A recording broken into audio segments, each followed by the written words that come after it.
തിങ്കളാഴ്ചയിലെ trading സെഷനിൽ മാർക്കറ്റിൻ്റെ ശ്രദ്ധയാകർഷിക്കാൻ സാധ്യതയുള്ള ഡിഫൻസ് സെക്ടറിലെ ഒരു സ്റ്റോക്കാണ് BEL. BEL കഴിഞ്ഞ ട്രേഡിംഗ് സെഷനിൽ 3.82% ഉയർന്ന് 361 രൂപയ്ക്ക് അടുത്ത് ക്ലോസിംഗ് നൽകി.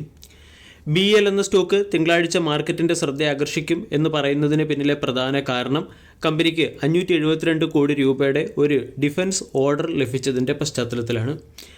Integrated drone detection and interdiction system develop ചെയ്യാനുള്ള ഓർഡറാണ് കമ്പനിക്ക് ലഭിച്ചത്. ഇതിൻ്റെ പശ്ചാത്തലത്തിലാണ് സ്റ്റോക്ക് മാർക്കറ്റിൻ്റെ ശ്രദ്ധയാകർഷിക്കുന്നത്. ഇന്ത്യ പാകിസ്ഥാൻ സംഘർഷം രൂക്ഷമാവുകയും ഓപ്പറേഷൻ സിന്ദൂർ ആരംഭിക്കുകയും ചെയ്തതോടുകൂടി ഭാരത് ഇലക്ട്രോണിക്സ് എന്ന സ്റ്റോക്കിൻ്റെ വിലയിലും ഗണ്യമായ വർധനവുണ്ടായിട്ടുണ്ട്. അതേസമയം ഇന്ത്യയും പാകിസ്ഥാനും തമ്മിൽ വെടിനിർത്തൽ കരാർ ആരംഭിച്ചതിന് ശേഷവും സ്റ്റോക്ക് ഹയർ സൈഡിലേക്ക് നീങ്ങുന്നതിന് പിന്നിലെ പ്രധാന കാരണം കമ്പനിക്ക് ലഭിക്കുന്ന തുടർച്ചയായ ഓർഡറുകളുടെ പശ്ചാത്തലത്തിലാണ്. BEL എന്ന കമ്പനിയുടെ ഓർഡർ ഇൻഫ്ലോയിലും ഗണ്യമായ വർധനവുണ്ടായിട്ടുണ്ട്. വെള്ളിയാഴ്ച മാർക്കറ്റ് അവറിന് ശേഷമാണ് കമ്പനിക്ക് 572 കോടി രൂപയുടെ ഓർഡർ ലഭിച്ചത്. കൂടാതെ കമ്പനി integrated drone detection and interdiction system, software defined radio, data communication യൂണിറ്റുകൾ, ഷിപ്പുകൾക്ക് ആവശ്യമായിട്ടുള്ള artificial intelligence solutions, simulator, communication equipment, jammers, spares എന്നിവയൊക്കെ മാനുഫാക്ചർ ചെയ്യുന്ന ഡിഫൻസ് സെക്ടറിലെ ഒരു പ്രമുഖ കമ്പനിയാണ്. റീസെൻ്റ്ലി കമ്പനിക്ക് മികച്ച ഓർഡറുകൾ ലഭിക്കുന്നുണ്ട്. ഈ കഴിഞ്ഞ ഏപ്രിൽ മാസം 2210 കോടി രൂപയുടെ ഒരു ഓർഡർ ഇന്ത്യൻ എയർഫോഴ്സിൽ നിന്നും ലഭിച്ചിരുന്നു. ഇലക്ട്രോണിക്സ് വാർഫെയർ സ്യൂട്ട് ഡെവലപ്പ് ചെയ്യുന്നതിനുള്ള ഓർഡറാണ് BEL എന്ന കമ്പനിക്ക് ലഭിച്ചത്. അതിനുശേഷം ഇന്ത്യൻ എയർഫോഴ്സിൻ്റെ Mi-17 ഹെലികോപ്റ്ററുകൾക്ക് EW സ്യൂട്ട് ഡെവലപ്പ് ചെയ്യാനുള്ള ഓർഡറും കമ്പനിക്ക് ലഭിച്ചിരുന്നു. DRDOയുമായി ചേർന്ന് കമ്പനി ആൻറ്റി ഡ്രോൺ സിസ്റ്റവും ഡെവലപ്പ് ചെയ്തു. കൂടാതെ radar warning system, missile approach warning system, counter mission dispensing system തുടങ്ങിയവയൊക്കെ ഡെവലപ്പ് ചെയ്ത കമ്പനിയാണ് BEL എന്ന കമ്പനി. BEL എന്ന സ്റ്റോക്ക് വെള്ളിയാഴ്ചയിലെ ട്രേഡിംഗ് സെഷനിൽ 52 വീക്ക് ഹൈക്ക് അടുത്തെത്തുകയും 371 എന്ന ഓൾ ടൈം ഹൈക്ക് അടുത്തെത്തിയതിനു ശേഷം 363 ക്ലോസിംഗ് നൽകുകയും ചെയ്തു. ഒരു മാസം കൊണ്ട് 23%, കഴിഞ്ഞ ഒരു വർഷം കൊണ്ട് 46% റിട്ടേണും 5 വർഷം കൊണ്ട് 1500% റിട്ടേണും നൽകിയ ഡിഫൻസ് സെക്ടറിലെ ഒരു സ്റ്റോക്കാണ്.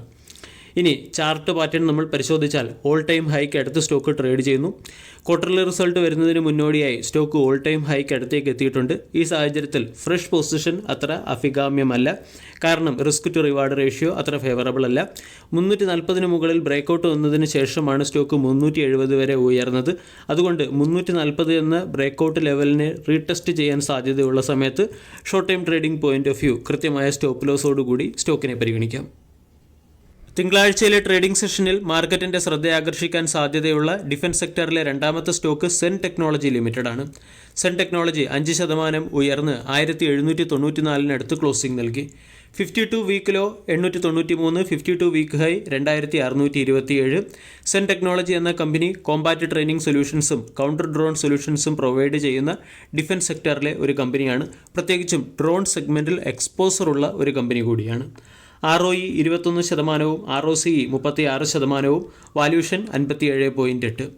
ക്വാർട്ടർലി റിസൾട്ട് സെഷനിൽ കമ്പനിയുടെ സെയിൽസ് 141 കോടിയിൽ നിന്നും 325 കോടിയിലേക്ക് ഇയർ ഓൺ ഇയറിൽ കമ്പനിക്ക് ഉയർത്താൻ സാധിച്ചു. കൂടാതെ കമ്പനിയുടെ ക്വാർട്ടർലി റിസൾട്ടിൽ ക്വാർട്ടർ ടു ക്വാർട്ടർ സെയിൽസ് 182 നിന്നും 325 കോടിയിലേക്കാണ് കമ്പനി ഉയർത്തിയിരിക്കുന്നത്. എക്സ്പെൻസിലും ഗണ്യമായ വർധനവുണ്ടായിട്ടുണ്ട്. അതേസമയം ഓപ്പറേറ്റിംഗ് മാർജിൻ 36% നിന്ന് 42% ഇയർ ഓൺ ഇയറിലും ക്വാർട്ടർ ടു ക്വാർട്ടർ 29% നിന്ന് 42% ഉയർത്താൻ സാധിച്ചു. നെറ്റ് പ്രോഫിറ്റ് 38 കോടിയിൽ നിന്ന് 114 കോടിയിലേക്കാണ് ഉയർത്തിയിരിക്കുന്നത്. ക്വാർട്ടർ ടു ക്വാർട്ടർ 43 കോടിയിൽ നിന്നും 114 കോടിയിലേക്ക്. ഇനി എൻ്റയർ ഫിനാൻഷ്യൽ ഇയറിലെ പെർഫോമൻസ് നോക്കിയാലും മികച്ചതാണ്. 2024 ഫിനാൻഷ്യൽ ഇയറിൽ 440 കോടിയുടെ സെയിൽസ് ആയിരുന്നു കമ്പനി നടത്തിയത്. അത് 974 കോടിയായി കമ്പനിക്ക് ഉയർത്താൻ സാധിച്ചിട്ടുണ്ട്. നെറ്റ് പ്രോഫിറ്റ് 130 കോടിയിൽ നിന്നും 299 കോടിയിലേക്ക് കമ്പനി മെച്ചപ്പെടുത്തുകയും ചെയ്തു. 3 വർഷത്തെ കോമ്പൗണ്ടഡ് സെയിൽസ് ഗ്രോത്ത് 141% ഉയർന്നപ്പോൾ പ്രോഫിറ്റ് ഗ്രോത്ത് 411% ഉയരുകയും ROE 26% ഉയരുകയും ചെയ്തു. 1692 കോടി രൂപയുടെ റിസർവ് ഉള്ള കമ്പനിക്ക് മുകളിൽ 61 കോടി രൂപയുടെ കടബാധ്യതയാണുള്ളത്. ഇന്ന് മാർക്കറ്റ് അവറിന് ശേഷമാണ് സെൻ ടെക്നോളജിയുടെ ക്വാർട്ടർലി റിസൾട്ട് പുറത്തു വന്നത്. അതായത് ഇന്ന് വൈകിട്ട് 6 മണിക്കടുത്താണ് സെൻ ടെക്നോളജിയുടെ ക്വാർട്ടർലി റിസൾട്ട് പുറത്തു വന്നത്. ഈ ക്വാർട്ടർലി റിസൾട്ടിൻ്റെ ഇമ്പാക്റ്റ് തിങ്കളാഴ്ചയിലെ ട്രേഡിംഗ് സെഷനിൽ സ്റ്റോക്കിൽ പ്രതീക്ഷിക്കാവുന്നതുമാണ്. 1794 അല്ലെങ്കിൽ 1800 ട്രേഡ് ചെയ്യുന്നു. 1900 ഒരു പ്രധാന റെസിസ്റ്റൻസ് ആണ്. കഴിഞ്ഞ 2 ട്രേഡിംഗ് സെഷനുകളിലായി സ്റ്റോക്കിൽ അപ്പർ സർക്യൂട്ട് വരുന്നതിൻ്റെ പശ്ചാത്തലത്തിൽ തിങ്കളാഴ്ചയും മൊമെൻറ്റം സെൻ ടെക്നോളജി എന്ന സ്റ്റോക്കിൽ പ്രതീക്ഷിക്കാം. വീഡിയോ എല്ലാവർക്കും ഇഷ്ടമായി എന്ന് വിശ്വസിക്കുന്നു.